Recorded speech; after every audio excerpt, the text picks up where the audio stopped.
গত কয়েকদিন আগে এক আলেমকে স্টেজে বসে অপমানিত করেছে।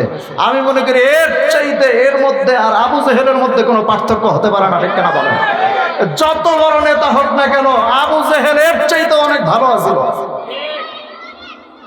আবু জেহেল কোরআন পালায়া পালায়া শুনতো, ঠিক কিনা বলেন? আর এ সরাসরি আলেমদেরকে গালি দেয়।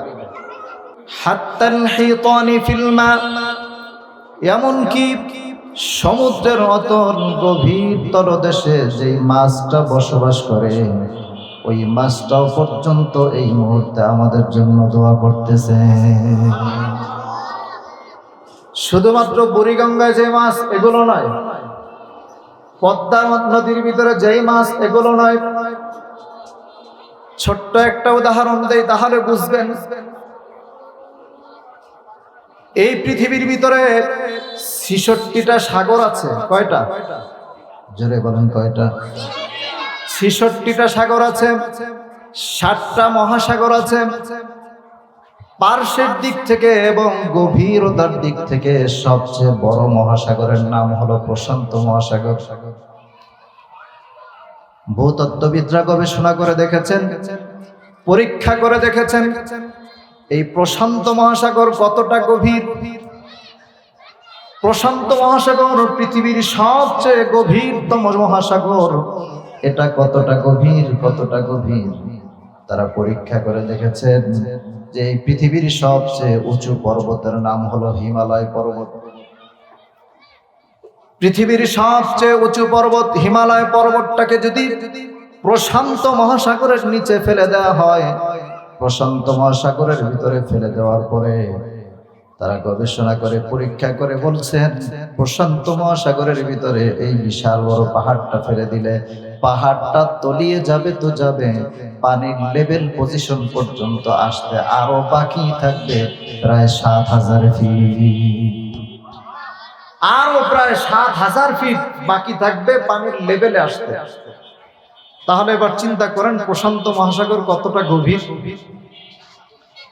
হাদিস শরীফের ভিতরে আসছে, হাত্তাল হিতানি ফিল মা, সমুদ্রের অতল গভীর তলদেশে যেই মাছটা বসবাস করতেছে, এই প্রশান্ত মহাসাগরের একেবারে নিচে মাটির সাথে লাগোয়া যদি একটা মাছ থাকে, ওই মাছটা পর্যন্ত এই মুহূর্তে আপনার আমার জন্য দোয়া করতেছে। আল্লাহ তাআলা বলছেন, ইন্না নাহনু নাযালনা যিকরা ওয়া ইন্না লাহু লাহাফিজুন। আই ইন্না নাহনু নাযালনাল কুরআনা। আল্লাহ বলছেন, আমি কোরআন নাজিল করেছি এবং এর হেফাজত করবে কে? জোরে বলতে হবে, কে নাজিল করেছেন? কে? কি নাজিল করেছেন? হেফাজত করবেন কে? আল্লাহ নাজিল করেছেন, আল্লাহই হেফাজত করবেন। কিতাবটার নাম আল কোরআন। তো সুতরাং বোঝা গেল এই কোরআনের হেফাজতের জিম্মাদারি কার? আল্লাহর যদি জিম্মাদারি হয়, পৃথিবীর কোন শক্তি কোরআনকে নষ্ট করতে পারবে? পারবে?